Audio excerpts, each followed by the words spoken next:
하사기의 마지막 시간, 삼손 구원이 필요했던 사사. 신학적 주제 같이 읽어볼까요? 시작. 하나님은 죄로 실패한 지도자들을 통해서도 자기의 계획을 이루십니다. 지난주에 어떤 사사에 대해서 배웠나요? 기드온이죠. 기드온과 300용사에 대해서 배웠어요. 오늘은 삼손에 대해서 하는데 이게 너무나 대조적이면서도 잘 연결되고 하나님의 사사기에 쓰여있는 명확한 뜻을 드러내는데 아주 좋은 비교가 되죠. 여러분, 지난주에 기드온과 300용사 했을 때 제가 했던 비유가 기억나십니까? 300용사는 젓가락 하나, 하나님이 나무 막대기 하나로 정말 무림의 고수를 물리치시는 그런 장면을 연상하게 한다. 그러면 여러분, 젓가락 하나로 상대방을 제압한 그 고수의 장면을 보고 앞으로 교훈을 이렇게 삼으면 안 되죠. 저 젓가락 사용해야 되겠다. 호신용으로 저 젓가락 내가 갖고 다니면 끄떡없겠다. 이렇게 생각하는 사람 있나요? 그 어리석은 사람이에요. 젓가락은 아무도 생각하지 않아요. 이 무림의 고수를 단번에 젓가락 하나로, 보검도 아니고 무슨 창도 아니고 칼도 아니고 화살도 아니고 그냥 젓가락 하나로 상대방을 제압한 그 위대한 무림의 고수만 생각나는 거예요. 근데 우리는 여러분, 우리가 기드온의 300용사 하면 300용사가 막 생각나잖아요. 우리도 300용사가 돼야지. 정말 무슨 대단한 용사인 것처럼 우리가 생각하잖아요. 여러분, 이게 메시지가 뭐예요? 300명으로 12만 명을 일시에 죽이는, 여러분, 이건 어마어마한 승리예요. 여러분, 우리가 연약할 때, 우리가 아주 보잘것없을 때 하나님이 함께 하시고 하나님이 역사하시고 하나님의 위대한 승리를 보여주신다는 증거죠. 그걸 보면서 우리는 거기에 하나님이 명확하게 드러나 있다는 것을 우리가 보게 돼요. 그걸 놓치면 다 놓치는 거예요. 근데 오늘 보게 될 삼손은요, 기드온과 300용사, 그러니까 이렇게 미디안 그 사람들이 와서 곡식을 뺏어갈까봐 포도즙을 짜는 그 틀에 숨어서 이 밀을 까던 타작하던 겁 많았던 기드온과 정반대로, 여러분, 삼손은요 막강한 힘을 갖고 있었던 사람이에요. 아무도 건들 수 없었던 사람이에요. 여러분, 심지어는 이 사람이 어떤 사람이냐면요, 가드에 내려가서 거기서 이제 잠을 자는데 이 삼손이 내려왔다는 얘기를 듣고 온 이 가드사람, 블레셋 사람들이 그 사람 집 주위를 둘러싸서 이제 새벽에 죽이리라 이렇게 하고 이제 있었는데, 밤중에 일어나서요, 삼손이 뭐 했냐면 나가서요 성문을 뜯습니다. 성문을 뜯는데 그 문설주와 모든 그 틀 자체를 탁 뜯어가지고요, 그걸 짊어지고 가는데 어딜 가냐면 이 가드에서 헤브론 산 꼭대기까지 가요. 헤브론은 어디냐면 가드에서 60km가 떨어진 곳이에요. 여러분, 생각해 보세요. 배낭 하나 메고도 60km 걷는 게 힘든데 아무도 감히 뗄 수 없는 그 성문을 떼서 문설주까지 그 틀까지 같이 한꺼번에 떼가지고 그걸 들고요, 어디까지 가요? 60km를 걸어서, 그것도 헤브론은 산이에요. 가드는 해안이고, 그걸 올라가서 거기에서 던지고 와요. 여러분, 상상이 되십니까? 상상이 되세요? 사자를 만났는데 사자를 종이 찢듯이, 염소 새끼 찢듯이 찢었대요. 여러분, 상상이 되십니까? 여러분, 그런 막강한 힘을 갖고 있는, 여러분, 자기가 의도하지 않으면 전혀 아무도 자기를 공격할 수 없는 그런 강력한 힘을 갖고 있었던 사람이 삼손이에요. 근데 여러분, 삼손의 삶이 어떻습니까? 여러분, 기드온과 300용사의 승리와 기드온의 그 영광과 하나님과 동역한 그 아름다운 이야기에 비하여 여러분 이 삼손은 그 내용이 어떻습니까? 처참하고 슬프고 방탕하고 가슴 아프지 않습니까? 여러분 너무나 대조적인 거예요. 여러분 뭐가 참 복이냐? 뭐가 진짜 믿음이냐? 여러분 하나님이 질그릇같이 연약한 가운데서 하나님이 강하게 드러나시고 하나님이 우리와 함께 하시는 것을 경험한다는 것이 사사기의 메시지고 삼손의 메시지라는 거예요. 고린도후서 12장 9절에 이렇게 말하죠. 사도 바울이 자기의 병약함으로 3번이나 간구할 때 여러분 사도 바울이 이 편지에 쓸 정도로 3번이나 간구하면 그냥 했겠습니까? 수십 번은 했겠지만 3번 한 거는 금식 기도겠죠. 정말 이거 내가 뿌리 뽑아야지, 내가 이것 때문에 사역에 너무나 큰 지장이 있고 너무나 큰 가시인데 내가 뽑아야 되겠다. 하나님 앞에 작정하고 했겠죠. 근데 그때 주님이 뭐라고 얘기합니까? 뭐라고 말씀하세요? 내 은혜가 내게 족하다. 충분하다. 부족함 없다. 라고 얘기해요. 이는 내 능력이 약한 데서 온전하의 짐이라. 할렐루야. 여러분 믿으십니까? 여러분 진짜 믿으십니까? 진짜 믿으십니까? 내 연약한 가운데 하나님의 부족함 없는 은혜가, 하나님의 온전한 은혜가 드러난다는 거예요. 그걸 보여주는 게 삼손이에요. 여러분 우리가 더 큰 능력, 더 완전하고 더 강력한 능력을 갖게 되면 그러면 하나님 영광 받으시고 하나님께서 우리를 구원하시고 그리고 우리에게는 행복이 올 줄 아는데 근데 그게 아니라는 거예요. 여러분 이 삼손 스토리는요 세상에서 가장 좋아할 만한 스토리예요. 왜냐하면 여기에는요 슈퍼히어로의 이 요소가 있고 또 남녀의 로맨스가 있고 그리고 여러 가지 뭐 배신이 있고 음모가 있고 여러 가지 이야기들이 있어요. 그래서 이 이야기는요 세상에서 너무나 좋아할 만한 스토리예요. 네, 여러분 성경에서 써 있는 이야기 중에 가장 아름다운 이야기는 아니에요. 세상에서는 가장 부러워하고 가장 멋있고 여러분 남자가 이런 힘이 있다면요 얼마나 이 당대에 떵떵거리고 살았겠어요. 예. 근데 그 인생이 그렇게 아름다운 인생만은 아니었다는 사실을 우리가 알게 되는 것이죠. 자, 신학적 주제 읽겠습니다. 읽었나요? 함께 다시 한번 읽겠습니다. 시작. 하나님은 죄로 실패한 지도자를 통해서도 자기의 계획을 이루십니다. 삼손같이 연약한 자를 통해서 하나님이 어떤 구원을 일으키시는지 보도록 하겠습니다. 우리 마이크를 우리 뒤에서부터 할까요? 우리 허기용 집사님 한번 오늘부터는 마이크를 사용하도록 하겠습니다. 여러분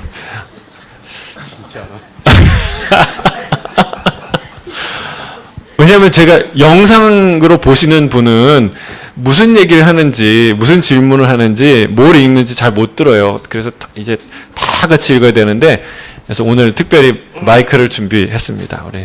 우리 허기영 집사님 한번 읽어주시면 감사하겠습니다. 만약 어떤 일을 위해 팀을 꾸려야 한다면 어떤 사람들을 선택하겠습니까? 아마도 상대 팀보다 체력적으로 우세한 팀을 만들기 위해 덩치가 크고 힘이 세고 빠른 사람들을 고르게 될 것입니다. 또는 정신적으로 우세한 팀을 만들기 위해 똑똑하고 두뇌 회전이 빠른 사람들을 선택하겠지요. 그런데 성경 속 하나님은 자기 계획을 펼치기 위해 전혀 뜻밖의 사람들을 모으십니다. 그들은 모두 구원이 필요한 죄인들이었습니다. 네. 성경 이야기는 왜 주인공의 약점과 실패를 끊임없이 강조할까요?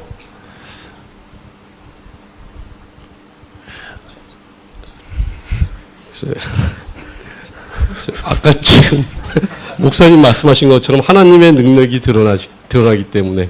아멘. 아멘. 우리 정답입니다. 우리 박수로. 왜냐하면 우리 집사님 올라오시면서 오늘은 질문해 주지 마세요. 부탁을 했는데 어떻게 마이크 가장 가까이 있으셔갖고 감사합니다. 그 옆에 있는 우리 김재영 권사님, 예. 계속 읽어주시기 바랍니다. 예. 이스라엘 역사는 우리 이야기이기도 합니다. 그들처럼 우리도 공허하고 생명 없는 것들을 쫓는 경향이 있습니다. 하나님이 생명과 자유를 찾는 방법을 알려주셨지만 우리는 여전히 자기 속이나 옳은 대로 행합니다. 사사들 중 어느 누구도 이스라엘 궁극적 문제, 즉 죄로 가득 찬 망나니 같은 마음을 해결해 주지 못했습니다. 그들은 최후의 사사이신 예수 그리스도를 가리키는 그림자에 불과합니다. 이 섹션에서 우리는 이스라엘이 구원을 위해 부르짖지 않았는데도 하나님이 블레셋 족속에게서 그들을 구원하기 위해 보내신 마지막 사사 삼손의 이야기를 공부할 것입니다. 풍성한 은혜의 하나님이 그들을 위해 구원자를 세우셨습니다. 죄 많고 허물 많은 삼손을 선택하신 것입니다. 하나님은 자기 백성과 자기 이름의 영광을 위해 그를 사용하셨습니다. 네, 그게 이제 이번 과에서 공부할 내용입니다. 첫 번째, 삼손이 충동으로 인해 서원을 깨뜨렸습니다. 이 대목이 있는데, 여러분 이 삼손의 등장 이야기부터 드라마틱해요. 이 단지파의 마노아의 아들이죠. 근데 마노아의 마누라가 죄송합니다. 마노아의 아내가 밭에서 일을 하는데 하나님의 천사를 만나요. 근데 그 천사가 알려주죠. 네가 앞으로 한 아이를 낳을 것인데 이 아이는 하나님께 드려진 태어날 때부터 나시린인 사람이다. 그러니까 포도주나 술이나 이런 것을 절대 입에 대지 말고 거룩하고 깨끗하게 그렇게 키워라 이렇게 말을 했어요. 그러니까 그 얘기를 듣고 깜짝 놀라서 돌아와서 남편인 마노아에게 이야기하죠. 근데 마노아가 그 얘기를 듣고요 기도해요. 이 두 부부가요 신실한 사람이었어요. 남편이 그 얘기를 듣고 뭐 그런 얘기 다 있어 이렇게 가볍게 여기지 않고요. 그가 자신이 하나님 앞에 기도합니다. 하나님, 다시 한번 그 하나님의 사자가 우리에게 나타나셔서 우리가 어떻게 행해야 하는지를 가르쳐 주세요. 자기한테도 말해달라는 거예요. 여러분, 이 마노아가 참 경건한 사람이었어요. 하나님이 그 기도를 들으셔서 다시 한번 나타납니다. 이번에도 마노아에게 나타나지 않고 마누라에게 나타납니다. 그래서 근데 그 얘기를 이제 잠깐만 기다리시라고 이제 마노아를 이제 데리고 오는데 그가 물어보죠. 우리가 어떻게 그러면 이 아이를 길러야 되겠습니까? 근데 똑같은 얘기를 해요. 나시린이니까 포도주나 이런 것을 먹지 말고 잘 길러라. 근데 이제 그 다음에 우리가 그러니까 번제를 드리겠습니다. 우리 번제를 받아 주십시오. 근데 나는 번제를 받지 않겠노라. 하나님께 드려라. 근데 이제 결국은 번제를 드리죠. 이제 제물을 갖고 와서 번제를 드리는데 그때 기적이 일어납니다. 제단에서 불꽃이 올라와요. 불꽃이 올라가서 이 불꽃이 하늘로 치솟아 사라지는 거예요. 그 놀라운 광경을 보고 이 두 사람이 엎드려서 마노아가 얘기합니다. 이제 우리 죽었다. 하나님을 우리가 배웠으니 이제 우리가 반드시 죽었다. 그러니까 그 아내가 뭐라고 얘기합니까? 죽었으면 우리가 벌써 죽었지. 하나님이 우리를 이미 몇 번이나 봤는데 벌써 죽었지. 우리가 살아있는 것은 하나님 우리 죽이지 않을 것이다. 그 얘기를 해요. 그러니까 이 두 부부는요 하나님을 경외했던 신실한 부부예요. 그래서 하나님이 삼손이라는 아이를 주시죠. 네, 이 아이가 이스라엘을 능히 구원할 만한 놀라운 능력을 가진 사사로, 기름 부음 받은 사사로 하나님 이게 자라나기 시작하는 거예요. 자, 그런데 문제는 다음에 나와 있습니다. 우리 전경희 집사님 한번 읽어주시겠습니까? 삼손은 태어날 때부터 나시린이었습니다. 그런데 나시린은 세 가지 서원을 지킴으로써 하나님께 자신을 드려야 했습니다. 첫째, 시체를 만지면 안 되었습니다. 둘째, 술이나 발효시킨 음식을 먹으면 안 되었습니다. 셋째, 머리칼을 자르면 안 되었습니다. 불행하게도 삼손은 자라나면서 좌충우돌하며 서원을 지키지 못했습니다. 조상의 하나님만 섬기며 사랑하겠다는 마음이 흔들린 것입니다. 자, 두 번째, 술이나 발효시킨 음료를 먹으면 안 된다 했는데 모두 먹으면 안 되냐면 그러니까 식초 같은 초, 그 다음에 생포도, 건포도, 그러니까 포도 자체는 입에 대지 말라는 거예요. 그런 거를 아예 입도 대지 마라. 여러분 나시린은 아시겠지만 레위인이나 제사장 가문이 아니었지만 그러나 제사장의 버금가는 헌신을 하는 그런 헌신자였어요. 하나님을 향해서 헌신하는. 그게 나실인이었죠. 자, 이 나실인이 이 삼손이 나실인으로서 부름받았고 태어났는데 그런데 그의 삶이 나실인과 같지 않은 방자한 삶을 살았어요. 여러분 이게 돈 벌면 힘을 가지면 능력을 가지면 좋겠다 생각하는데 이게요 사실은 우리에게 버거운 짐이 될 때가 훨씬 많다는 걸 알고 구하셔야 됩니다. 이게 이 감당할 수 없는 힘을 가졌던 삼손이 어떤 삶을 살았는지 그게 이 본문에 나와요. 자, 1절부터 9절까지 같이 읽겠습니다. 시작. 삼손이 딥나에게 내려가서 딸 중에서 한 여자를 보고 올라와서 자기 부모에게 말하여 이르되 내가 딥나에서 블레셋 사람의 딸들 중에서 한 여자를 보았사오니 이제 그를 맞이하여 내 아내로 삼게 하소서 하매 그의 부모가 그에게 이르되 내 형제들의 딸들 중에나 내 백성 중에 어찌 여자가 없어서 내가 할례받지 아니한 블레셋 사람에게 가서 아내를 맞이하려 하느냐 하니 삼손이 그의 아버지에게 이르되 내가 그 여자를 좋아하오니 나를 위하여 그 여자를 데려오소서 하니라. 그때 블레셋 사람이 이스라엘을 다스린 까닭에 삼손이 틈을 타서 블레셋 사람을 치려 함이었으나 그의 부모는 이 일이 여호와께로부터 나온 것인 줄은 알지 못하였더라. 삼손이 그의 부모와 함께 딥나의 포도원에 이른즉 젊은 사자가 그를 보고 소리 지르는지라. 여호와의 영이 삼손에게 강하게 임하니 그가 손에 아무것도 없이 그 사자를 염소 새끼를 찢는 것 같이 찢었으나 그는 자기가 행한 일을 부모에게 알리지 아니하였더라. 그가 내려가서 그 여자와 말하니 그 여자가 삼손의 눈에 들었더라. 얼마 후에 삼손이 그 여자를 맞이하려고 다시 가다가 돌이켜 그 사자의 죽음을 본즉 사자의 몸에 벌떼와 꿀이 있는지라. 손으로 그 꿀을 떠서 걸어가며 먹고 그의 부모에게 이르되 그들에게 그것 들여서 먹게 하였으나 그 꿀을 사자의 몸에서 또았다고는 알리지 아니하였더라.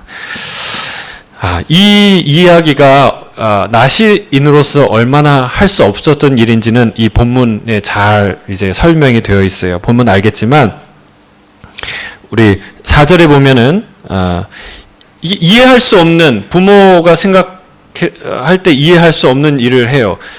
이스라엘 백성 중에 여자들이 많이 있었는데 그 사람들을 다 두고 그것도 나실이니 하나님이 금하는 이방 여인 중에 한 여인을 보고 사랑하고 그 여인을 아내로 맞이하겠다고 이 신실한 부모님께 와서 얘기를 하는데 부모의 마음은 어땠을까요? 참 속상했겠죠. 너무나 안타깝겠죠. 근데 다행히도 여기에 어떤 암시가 써 있냐면 이렇게 얘기하고 4절에 삼손이 틈을 타서 블레셋 사람을 치려 함이었으나 그러니까 삼손에게는 어떤 계략이 있었던 거예요. 어떤 계산이 있고 어떤 생각이 있었던 것이죠.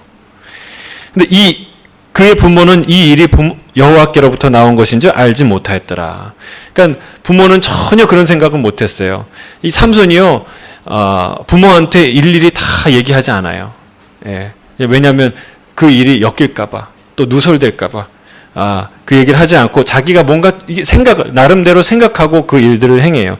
근데 여러분 우리가 이 이후에 삼손의 삶을 통해서도 볼 수 있지만 지나친 자신감을 갖고 있다는 거예요. 삼손에게는. 삼손이 위험한 일이지만 금기된 일이지만 나는 할 수 있어. 나는 이 일을 통해서 뭔가를 할 수 있어. 라는 자신감이 그의 삶 가운데 전반에 깔려 있다는 거예요. 그를 금할 것이 없고 그를 막을 것이 없고 그가 안 되는 룰이 없는 거예요. 그는 다른 사람은 안 돼도 나는 이 일로 인해서 하나님께 영광 돌릴 수 있어. 내가 블레셋을 혼쭐 낼 수 있어. 내가 이스라엘을 구원할 수 있어. 라는 자신감이 있었던 것이죠. 여러분, 여인을 이용해서 블레셋을 치려고 했지만 결국 어떻게 됐습니까? 여인 때문에 망하게 되지 않습니까? 여러분, 능력과 과신은, 자기 과신은 찰떡궁합이에요. 잘 연결되어 있어요. 능력이 많으면 많을수록 자기 과신에 빠지기가 쉽다는 사실이에요.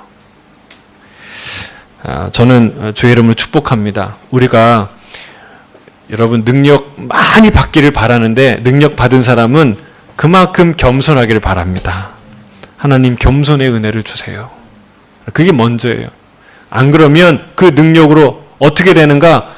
이 삼손처럼 자기 과신에 빠진다라는 사실입니다. 자, 우리 전경희 목사님 계속해서 한번 읽어주시겠습니까? 삼손이 사는 곳에서 얼마 떨어지지 않은 곳에 딥나라는 마을이 있었습니다. 삼손은 그곳에서 결혼하고 싶은 여자를 만났습니다. 그런데 하필이면 블레셋 여인이었습니다. 그는 그녀에게 빠져서 하나님이 가나안 족속과 혼인하지 말라고 하신 분명한 가르침을 저버립니다. 그리고 내가 그 여자를 좋아하오니 라고 말합니다.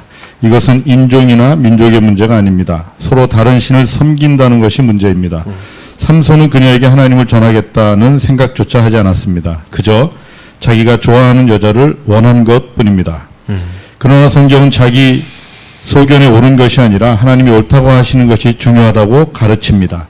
하나님의 말씀은 바꿀 수 없으며 하나님만이 옳고 그름을 결정하십니다. 그러니 마음이 흘러가는 대로 해라 라는 대중문화의 조언이나 당신이 옳다고 생각하는 일을 해라 같은 인본주의 철학자들의 가르침은 성경적이지 않습니다. 문화라는 우상이 왕노릇하려는 것일 뿐입니다. 나는 내가 옳다고 생각하는 대로 행동할 것이다 라는 말은 일종의 주문입니다. 순전히 우상 숭배로 가득 찬 주문 말입니다. 네. 그 앞부분에는 가나안 여인과 혼인 하나님이 금함에도 불구하고 하려고 하는 이 자기 과신. 여러분, 자기 과신은요 나중에는 자기 의로 이어집니다. 내가 옳은 거예요. 내가 옳은 것을 행하려고 내가 뭔가를 하는데 자기가 옳은 기준이 되는 거예요. 예. 그러니까 그 기준이 모호하게 되는 거예요. 자, 그 다음에는 여기 고백 써 있는 것처럼 대중문화의 이야기, 마음이 흘러가는 대로 해라. 인본주의 철학가들의 이야기, 당신이 옳다고 생각하는 일을 해라. 나는 내가 옳다고 생각하는 대로 행동할 것이다. 여러분, 이게 다 뭐예요? 세상적인 가치라는 거예요. 자기 마음대로 살겠다는 선언이죠. 근데 여러분, 이런 거대한 물결 앞에서 사실은 우리가 하나님의 뜻대로 살아야 합니다라는 생각을 갖고 그걸 선포하고 그렇게 살기가 참 쉽지 않죠. 참 쉽지 않아요. 근데 여러분, 진짜 마음대로 사는 것은 진짜 마음대로 사는 것이 아니고 하나님의 뜻대로 사는 것이어야 진짜 자유롭게 사는 것임을 우리가 믿습니다. 하나님, 이런 우리의 마음을 새롭게 하고 또 마음을 잘 이해하고 또 마음을 컨트롤할 수 있는 능력을 주시옵소서.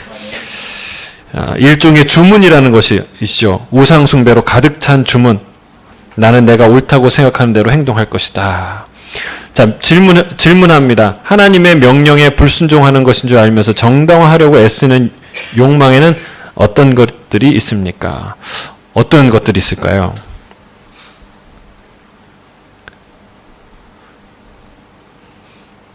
우리 전 집사님. 많은데요.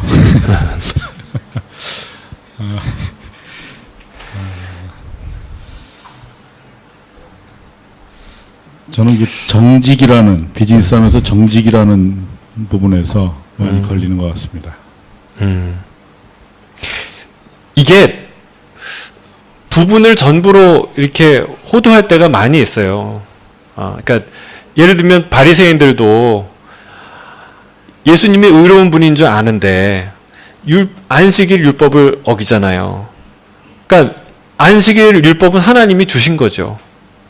그리고 안식일에 나무하는 사람을 죽이라고 하셨잖아요. 그러니까 부분적인 의죠. 근데 이거를 갖다가 전부로 해석하고 전부로 하는 경우가 굉장히 많다는 거예요.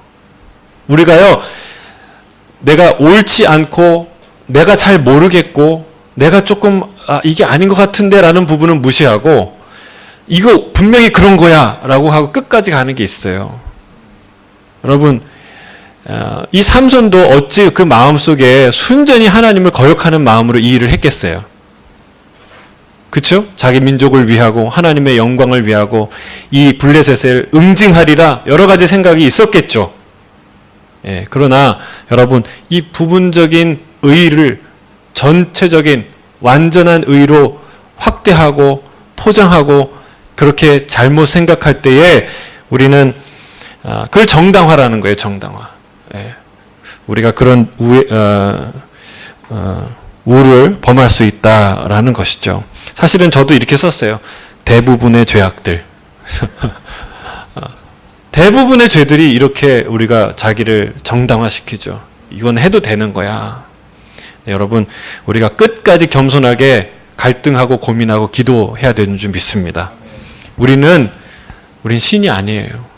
우리는 삼손 같은 능력이 있을지라도 겸손하게, 그런 지식이 넘치더라도, 그런 돈, 그런 능력이 넘치더라도 여러분 겸손하게, 늘 겸손하게 하나님의 뜻을 구해야 한다는 사실이죠.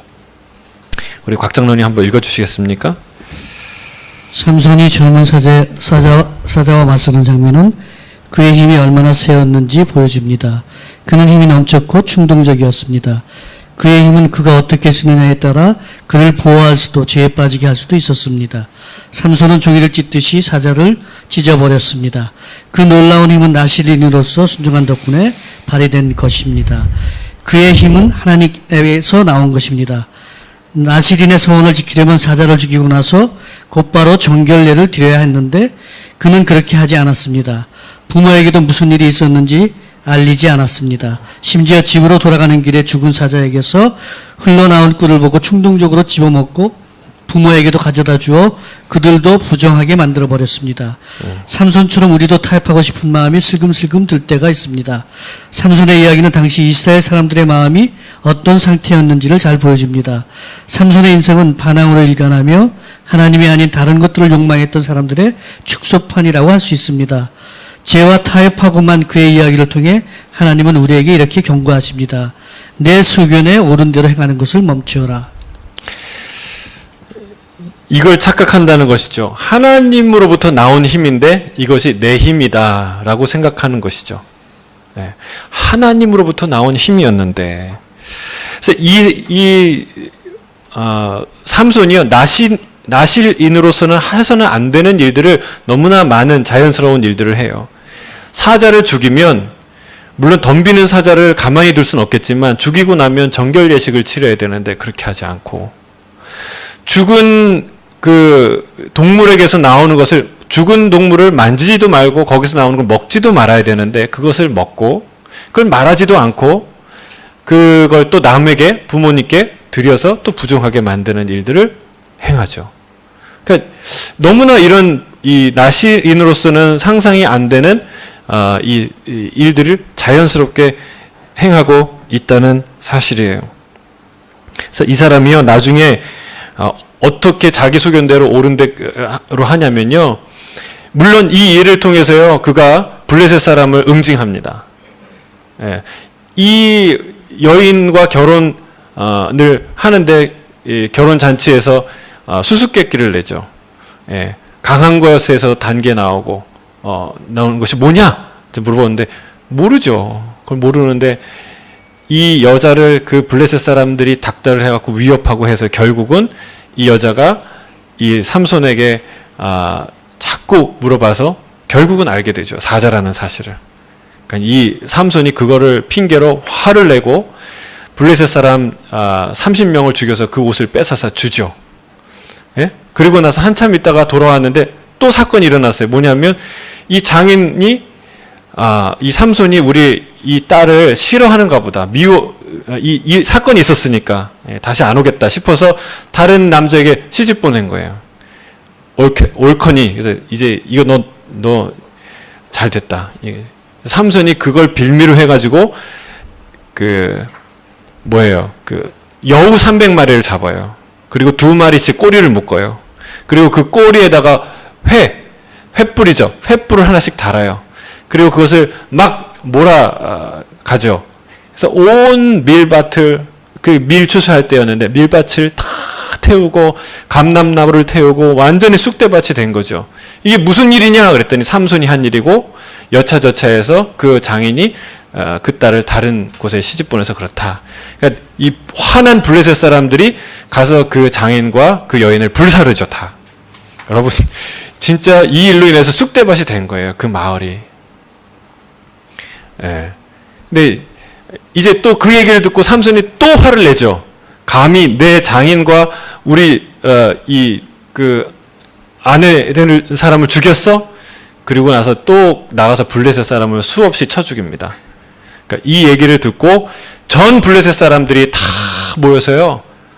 그 수많은 블레셋 사람들이 모여서 이스라엘을 완전히 공격하기 위해서 구름대 같이 모입니다. 그러니까 이스라엘 사람들 모였는데 한 3,000명 정도 모인 거예요. 이 3,000명이 모였는데 가서 물어보니까 우리가 너희랑 싸우는 게 아니라 삼손을 잡아 죽이려고 모였다. 삼손을 데리고 와라. 근데 이제 유대인들이 가서 설득을 하는 거죠. 우리가 너를 죽일 수는 없지 않느냐. 너 때문에 이 전쟁이 치러지는데 어떻게 해야 되겠느냐. 니네가 나를 죽이지 않을 거라는 것만 약속해라. 삼손이 얘기를 하죠. 우리는 너를 죽일 동족을 어떻게 죽여요? 다만 너를 블레셋에게 넘겨야 우리가 살겠다. 이 전쟁을 피하겠다. 그래서 넘겨주죠. 근데 그때 어떻게 됩니까?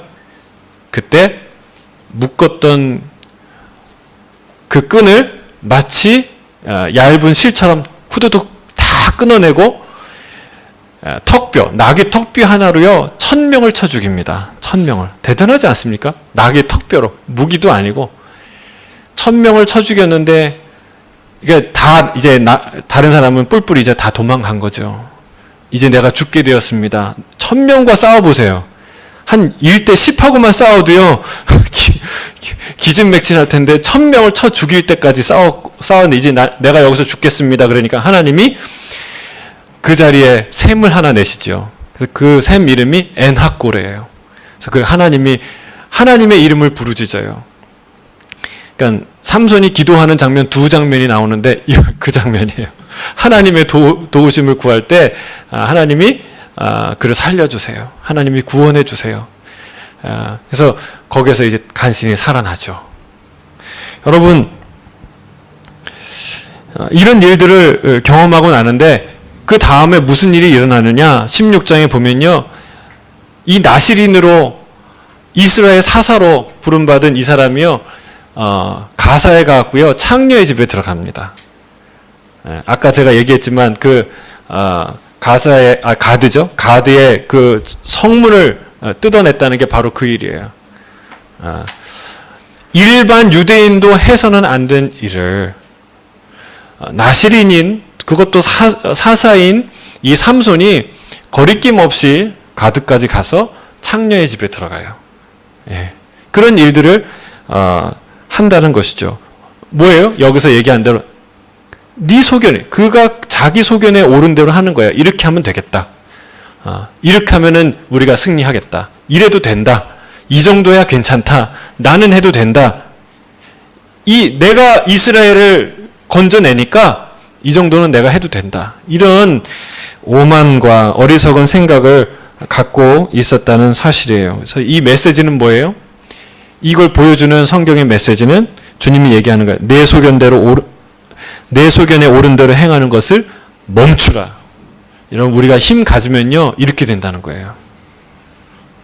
우리가 능력 가지면 이렇게 되기 쉽다는 거예요. 내 소견에 옳은 대로 행하는 사람. 자, 2번 삼손이 성공으로 인해 무책임한 행동을 합니다. 우리 같이 한번 읽어볼까요? 시작. 이후에 삼손이 소의 골짜기에 들어가려 블레셋 사람의 방백이 이 여인에게로 올라가서 그에게 이르되 삼손을 꿰어서 무엇으로 말미암아 그 큰 힘을 생기는지 그리고 우리가 어떻게 하면 능히 그를 결박하여 굴복하게 할 수 있는지 알아보라. 그리하면 우리가 각각 은 1000개씩을 내게 주. 유명한 여인이 등장합니다. 정말 대단한 여인 것 같아요. 대단한 여인. 희대의 정말 미인이겠죠.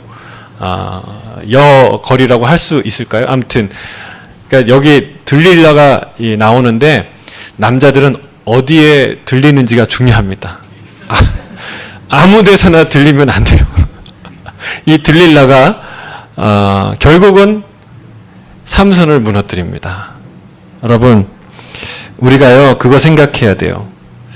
이 들릴라가 주는 상징이 뭔가? 이 들릴라는요 음녀예요. 하나님의 사람들을 무너뜨리는 음녀. 요한계시록에 우리의 백성들, 하나님의 백성들을 무너뜨리는 음녀예요. 근데 음녀의 특징이 뭔지 아세요? 아름답다는 거예요. 매력적이라는 거예요. 이게 죄인 줄 알면서도 나중에 삼손이 뭐라고 그랬어요? 삼손이 죽을 지경이 된지라. 죽을 지경이 되어서도 깨닫지 못하고 거길 빠져나오지 못하게 그만큼 강력하게 우리를 유혹하고 붙들고 있는 존재가 음녀의 실체라는 거예요. 왜? 아름다우니까. 그럼 조심하시길 주여름 축복합니다. 세상의 이 음녀, 이 여자뿐만이 아니라 세상이 우리를 그렇게 유혹한다는 거예요. 뭘로? 아름다움으로. 세상이 너무나 아름다운 것으로 우리를 유혹한다는 거예요. 이게 사단의 실체다. 우리가 깨달아야 돼요. 또한 삼손에게는 자랑하고 싶은, 언제나 휘두르고 싶은 그 힘이 있었죠. 강력한. 근데 그 힘보다, 그 힘을 제압하는 놀라운 힘을 한 여인이 갖고 있었어요. 여러분, 여인들은 이거 조심해야 됩니다. 여인들은 이 남자를, 이 힘을, 강력한 남자를 유혹하려는 치명적인 힘이 여러분 자신에게 있다는 것, 그리고 그것을 발휘하고자 하는 유혹이 항상 자신에게 있다는 것을 아시길 주의 이름으로 축복합니다. 그걸 잘 써야 돼요.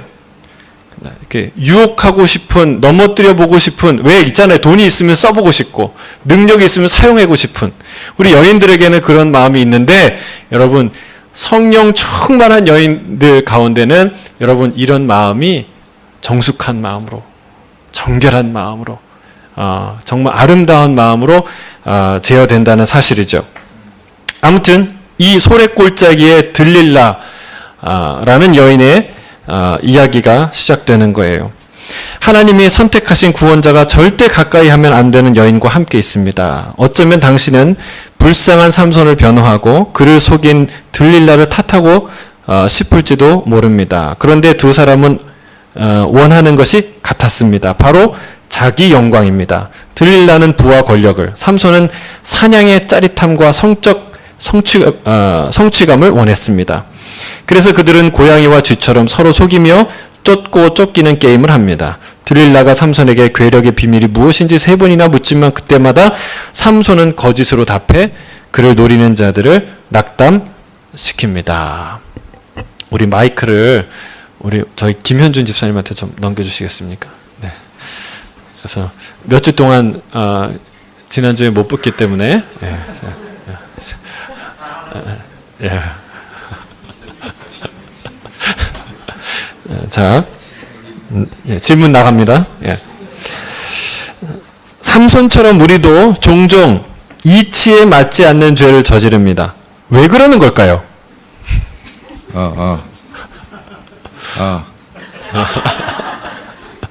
지나친 자신감이나 교만, 자만, 욕심 뭐 그런 것 때문이 아닐까요? 네. 네. 다시 한번 잘 들리게 좀. 뭐 지나친 자신감이나 자만, 교만, 완악한 마음, 불순종 뭐 그런 것들이 아닐까요? 욕심. 준비하셨던 것 같아요. 아무래도. 예. 예, 맞아요. 그렇죠. 자기 능력 과시. 예, 그리고 욕망의 끌림, 이끌림. 이런 것들 때문에 우리가 이치에 맞지 않는 분별력을 잃어버리는 그런 죄를 저지르게 된다는 것이죠. 우리 15절부터 같이 읽어보겠습니다. 시작. 들릴라가 삼손에게 이르되 나를 사랑한다.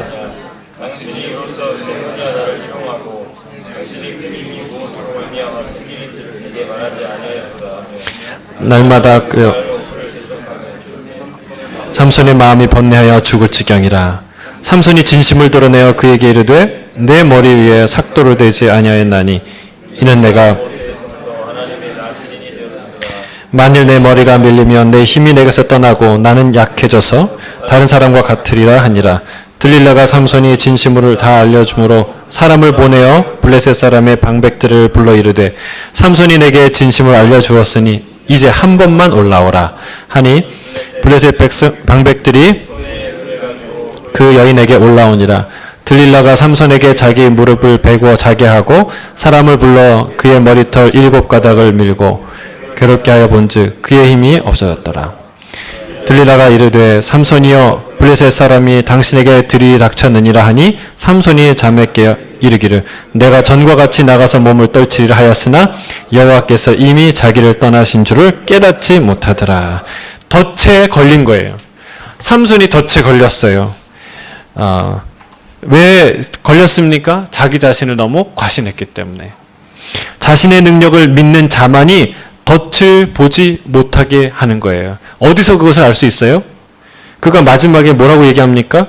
내가 전과 같이 나가서 몸을 떨치리라. 여러분, 그때까지 깨닫지 못한 거예요. 그 전에 자기의 비밀을 다 털어놓고서 그때까지도 알지 못하는 거예요. 여러분, 이게요, 자기 과신이 이렇게 우리를 함정으로 몰고 간다는 사실이에요. 우리도 인식하지 못하는 순간에 사탄의 지옥 안방까지 우리를 데리고 간다는 거예요. 뭐가요? 자기 과신이. 자기 과신이. 여러분, 요셉과 너무 대조적이지 않습니까? 요셉은 유혹받을 때 어떻게 했어요? 도망쳤잖아요.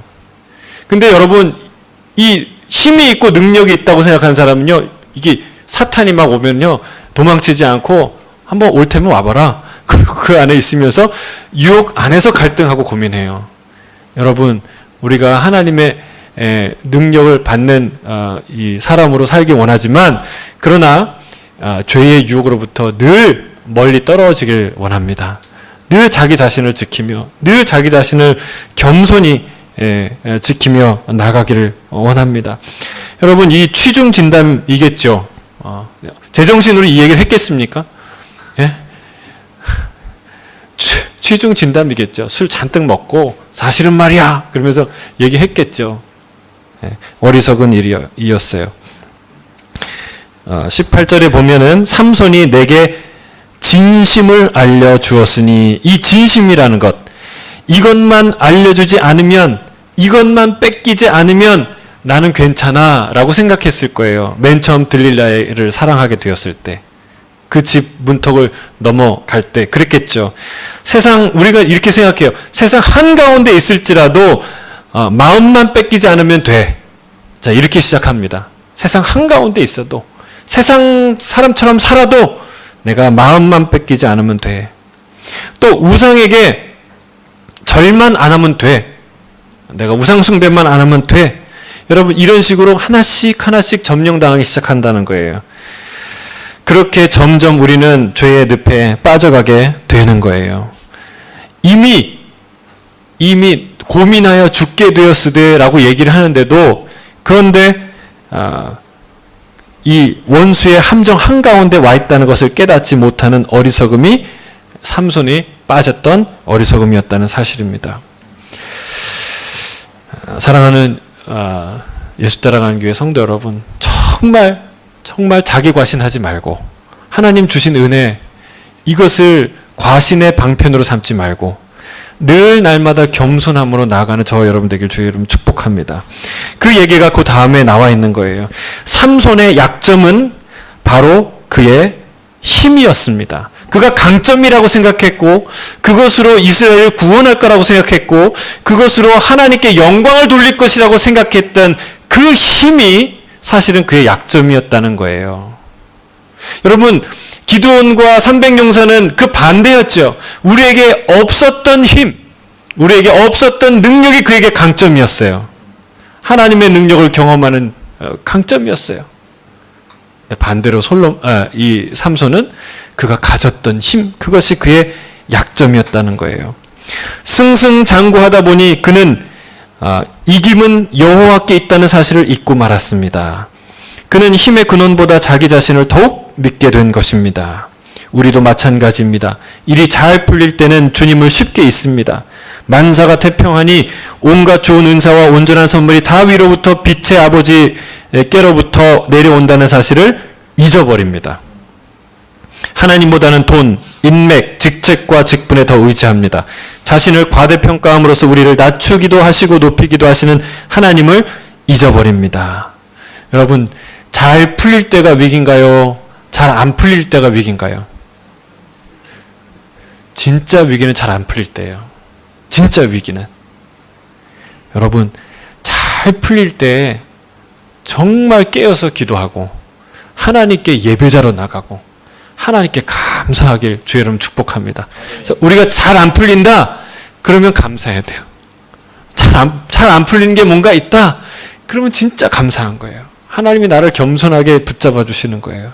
내 그릇을 알고 여러분, 삼손처럼 하나님이 큰 힘을 주셨다, 능력을 주셨다. 100% 나는 저는 제가 생각할 때는요, 저는 재벌 2세로 태어났으면 정말 이렇게 안 살아요. 정말 망했을 거예요. 정말 망했을 거예요.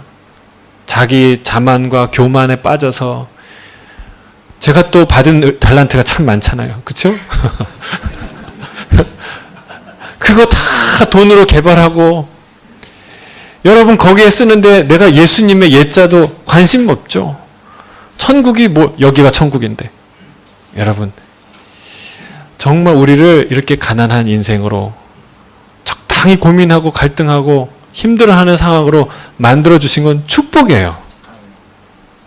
이제 아멘 나와야 돼요. 정말 아멘이에요. 할렐루야. 진짜 축복이에요. 억지로 축복이라고 생각하라고 강압적으로 얘기하는 게 아니라 이 역사가 그걸 말해주고 있잖아요. 그거를 얘기하면 그게 강압적인 얘기같이 들리니까 하나님 보여주시는 거예요. 이 구약의 이야기들이 이스라엘의 스토리가 그걸 보여주는 거예요. 내가 약할 때 하나님의 강함이 드러나고 이스라엘처럼 연약한 민족이 하나님의 사랑을 받는 민족이다. 그런 아이러니가 이 역사를 통해 드러난다는 것이죠. 또 하나 중요한 얘기를 하는데 교회 소그룹의 장점은 서로 속속들이 다 알 수 있어서 누군가의 신앙이 무뎌질 때 바로 권면할 수 있다는 것입니다. 삼손의 단점은 뭐였냐면 독불 장군이었다는 거예요. 혼자 사역하고 혼자 치고 혼자 빠지고 혼자 계획하고 다 혼자 했다는 거예요. 부모하고도 상의하지 않았고 멘토가 없었다는 거예요. 근데 여러분 뭐가 필요해요? 하나님의 사역에는 동역자가 필요해요. 여러분 꼭 필요합니다. 그래서 우리가 실수할 때 여러분 철이 철을 날카롭게 한대잖아요. 철은 반드시 철과 부딪혀야 강화가 되고 아름답게 돼요. 여러분 그걸 피하면 강해질 비결이 없어요.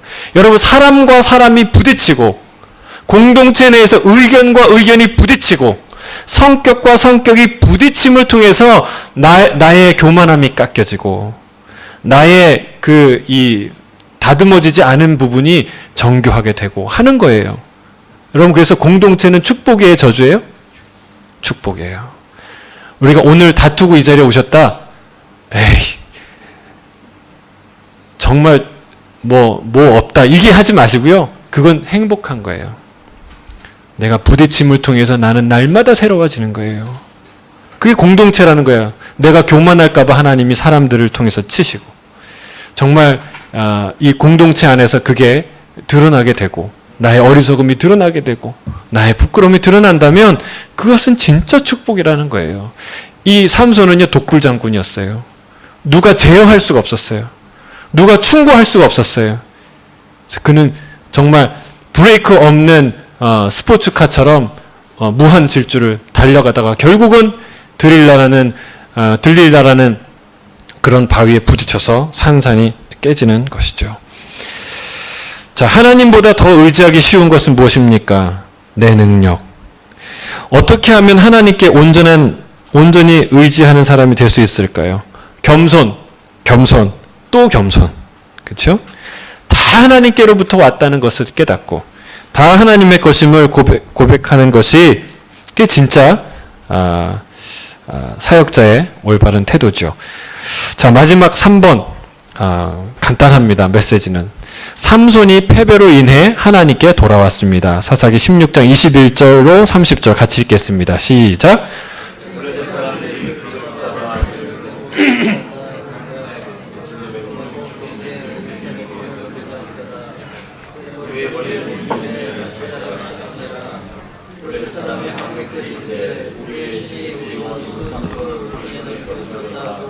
다 모여 그들의 신 다곤에게 큰 제사를 드리고 즐거워하고 백성들도 삼손을 보았으므로 이르되 우리의 땅을 망쳐놓고 우리의 많은 사람을 죽인 원수인 우리의 신이 우리의 손에 넘겨주었다 하고 자기들의 신을 찬양하며 그들의 마음이 즐거울 때에 이르되 삼손을 불러다가 우리를 위하여 제주를 부리게 하자 하고 옥에서 삼손을 불러내매 삼손이 그들을 위하여 제주를 부리니라. 그들이 삼손을 두 기둥 사이에 세웠더니 삼손이 자기 손을 붙든 소년에게 이르되 나에게 이 집을 버틴 기둥을 찾아 하라 하니 그 집에는 남녀가 가득하니 블레셋 모든 방백들도 거기에 있고 지붕에 있는 남녀도 3,000명 가량이라. 다 삼손이 제주 부리는 것을 보더라. 삼손이 여호와께 부르짖어 이르되 주 여호와여 구하옵나니 나를 생각하옵소서. 하나님이여 구하옵나니 이번만 나를 강하게 하사 나의 두 눈을 뺀 블레셋 사람을 원수를 단번에 갚게 하옵소서 하고 삼손이 집을 버틴 두 기둥 가운데 하나는 왼손으로 하나는 오른손으로 껴 의지하고 삼손이 이르되 블레셋 사람과 함께 죽기를 원하노라 하고 힘을 다하여 몸을 굽히매 그 집이 곧 무너져 그 안에 있는 모든 방백과 온 백성들의 덮이니 삼손이 죽을 때에 죽인 자가 살았을 때에 죽인 자보다 더욱 많았다. 여러분, 이 마지막 장면에 이 홀이요 3,000명이 들어갔대요. 얼마나 큰 홀이겠어요. 근데 여기가 가드거든요. 아까 제가 가드 얘기했죠. 3,000명 들어가는 홀이 있는 성인데 그 성의 성문은 얼마나 컸겠어요. 예? 그렇죠? 어마어마한 힘을 가졌던 게 삼손이에요. 근데 마지막에 삼손이 기도합니다. 그리고 하나님이 그 기도를 응답하세요. 우리 마지막 부분을 우리 하집사님이 한번 읽어주시겠습니까? 네.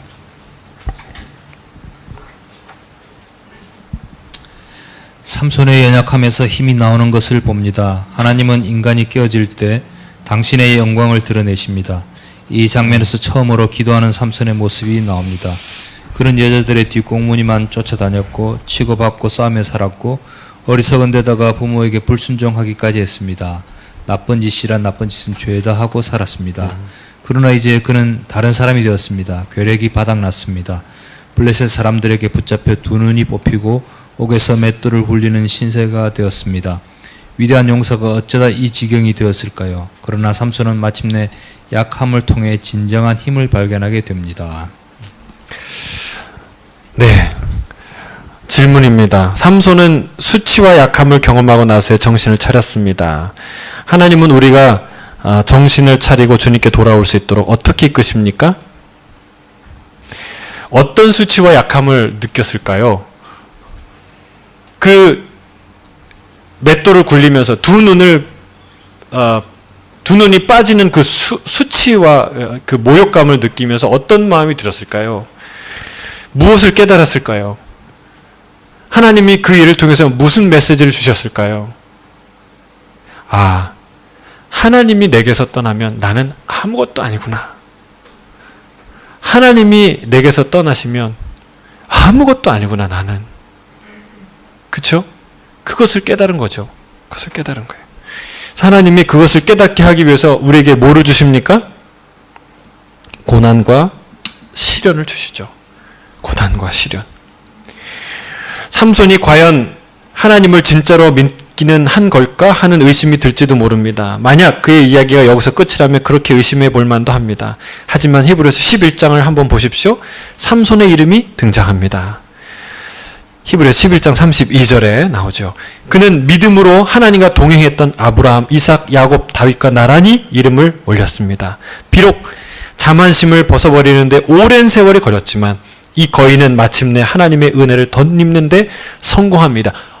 이 사람이 어떻게 해서 이제 구원을 받고 어떻게 해서 이런 사람으로 돌아옵니까? 두 눈이 다 빠지고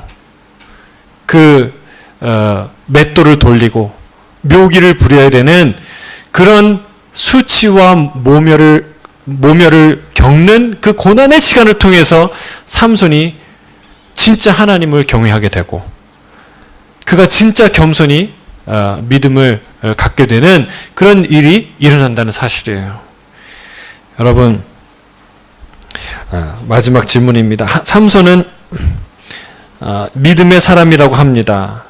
이것은 우리에게 어떤 희망을 줄까요? 우리 하집사님 어떤 희망을 줍니까? 예? 삼손처럼 다 이렇게 실패하고 패한 위치가 되더라도 하나님을 만나면은 다시 승리할 수 있다. 뭐 그런 그렇죠. 말씀 줍니다. 조금 더 확 와닿는 얘기로는 이런 망나니도 사용하셨는데 예? 하나님이 이런 정말 지 마음대로 살지 않았습니까? 예. 근데 이런 사람도 하나님이 끝까지 돌보시고 하나님이 망나니처럼 산다고 돈 안 빼재. 재벌 2세가 조금 이렇게 방황한다고 아빠가 다 끊지 않잖아요. 예. 그치 하나님이 그 힘을 스스로 끊죠. 여러분 스스로 함정에 빠져서 끊어지게 되죠. 근데 그때까지 하나님이 하지 않고 또 그 공공함 가운데 기도할 때 하나님이 그 기도를 응답해 주세요.